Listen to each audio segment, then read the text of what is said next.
ఉద్ధవ్ ఠాక్రే గారు వచ్చేసి వాళ్ళ తండ్రి గారు స్థాపించిన పార్టీకి ఏదైతే శివాజీ మహారాజ్ గారి జయంతి ఉత్సవాలు కానివ్వండి, అక్కడ వీర సావర్కర్ గారి ఉత్సవాలు కానివ్వండి, అవన్నీ చేసేదాన్ని కూడా కాంగ్రెస్ పార్టీ పర్మిషన్ లేని పరిస్థితి ఉన్నది. వాళ్ళు అది ప్రజలు గమనిస్తారండి. పుట్టిన పార్టీ ఎవరితో పోతుంది అనేది ప్రజలకు ఎందుకు అవగాహన ఉండదు?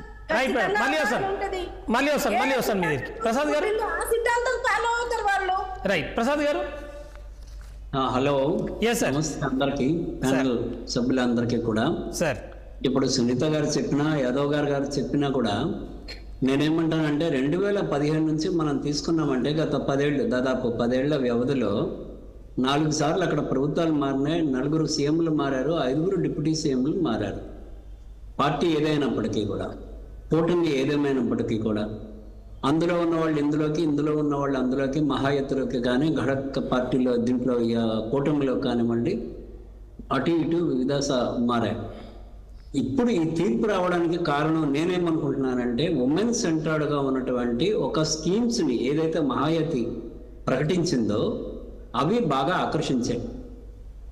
ఈ విషయంలో ఏంటంటే నరేంద్ర మోడీ గారు చేసినటువంటి ప్రచారం కానివ్వండి, ఆయన అమలు చేస్తున్న విధానాలు కానివ్వండి, దేశవ్యాప్తంగా బీజేపీ పాలన పట్ల వస్తున్నటువంటి ఒక పాజిటివ్ రెస్పాన్స్ కానివ్వండి, ఇవన్నీ కూడా మహారాష్ట్ర ఎన్నికల మీద, నేను బీజేపీకి అనుకూలం కాదు, మరొకసారి చెప్తున్నా మన ప్యానల్ సభ్యులకి, బీజేపీకి అనుకూలం కాకపోయినప్పటికీ కూడా ఆ పార్టీ అమలు చేస్తున్న విధానాలు మహారాష్ట్ర ప్రజలను ఆకర్షించాయి.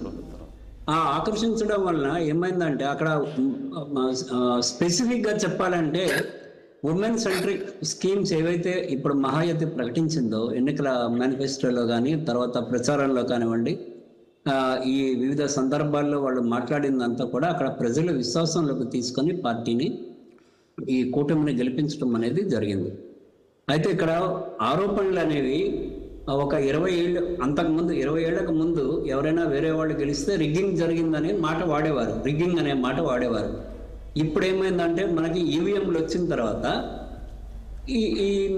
ఇప్పుడు కొత్త పదాలు వచ్చినాయి. కానీ ఈ ఆరోపణలు అనేవి 30-40 ఏళ్ళుగా ఉన్నాయి. గెలిచిన వాళ్ళ మీద ఓడిపోయిన వాళ్ళు ఆరోపణలు చేయటం అనేది సహజంగానే జరుగుతుంది. అయితే ఇంతవరకు కూడా ఈవీఎంల్లో లోపాలు ఉన్నాయా లేదా, ఎలక్ట్రానిక్ సిస్టంలో ఏమైనా లోపాలు ఉన్నాయా లేదా అన్నదాని మీద ఎన్నికల కమిషన్ ఇప్పటికే చాలా క్లారిటీ ఇచ్చింది. ఈవీఎంలని దగ్గరుండి అన్ని రాజకీయ పార్టీలకి ఢిల్లీలో ఒక మీటింగ్ పెట్టి అన్ని జాతీయ రాజకీయ పార్టీలు, ప్రాంతీయ రాజకీయ పార్టీలు, 64 పార్టీల ప్రతినిధులు, 6 జాతీయ పార్టీల ప్రతినిధులు ఆ సమావేశానికి హాజరయ్యారు. ఈ సందర్భంగా ఎన్నికల కమిషన్ వాళ్ళందరికీ కూడా ఈవీఎంల పనితీరుని చూపించింది. ఈవీఎంల పనితీరు మీదేమో చాలా పార్టీలేమో అనుకూలమైనటువంటి భావాన్ని రాసిచ్చినాయి, లిఖితపూర్వకంగా రాసిచ్చినాయి. ఈ మీటింగ్లు అయినప్పుడు ఏమవుతుందంటే రాజకీయ పార్టీలు లిఖితపూర్వకంగా రాసిస్తున్నాయి, మేము దీన్ని ఆమోదిస్తున్నాం, ఈవీఎంల పనితీరు పట్ల సంతృప్తికరంగా ఉన్నాం అని చెప్తున్నాయి. కానీ ఎన్నికలు జరిగిన తర్వాత ఫలితాల్లో ఏమైనా మార్పు ఉంటే వెంటనే ఆరోపణలు చేస్తున్నాయి. కాబట్టి మనం ఏంటంటే ఈవీఎంల మీద ఆరోపణలు అనేవి నా దృష్టిలో సరైనది కాదు అనేది నా ఉద్దేశం. జార్ఖండ్కి సంబంధించి మనం ఒకసారి మాట్లాడుకుంటే బీజేపీ అక్కడ 2 అంశాలను ప్రధానంగా ఇచ్చేసింది. ఒకటి, ముఖ్యమంత్రి గారు అవినీతిలో మునిగిపోయారు, ఆయన అరెస్ట్ అయిపోయారు, జైలుకు పోయి వచ్చారు అని చెప్పన్నది ఒకటి. 2, చొరబాటుదారులకు సంబంధించి చొరబాటుదారులు పెరిగిపోతారు, మళ్ళీ ఈ విధంగా మళ్ళీ ఈ ఇండియాకి సంబంధించిన ప్రభుత్వమే మళ్ళీ వస్తే చొరబాటుదారులు పెరిగిపోతారని. కానీ దాన్ని ప్రజలేం పెద్దగా పట్టించుకున్నట్టు అయితే కనిపించలేదు.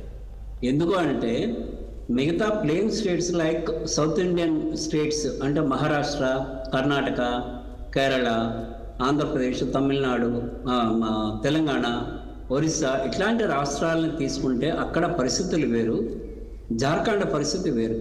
చాలామందికి ఏంటంటే జార్ఖండ్లో ఉన్నటువంటి పరిస్థితులు అర్థం కావు. అక్కడ ఎక్కువ మెజారిటీ ఏంటంటే ట్రైబ్స్ ఉంటారు.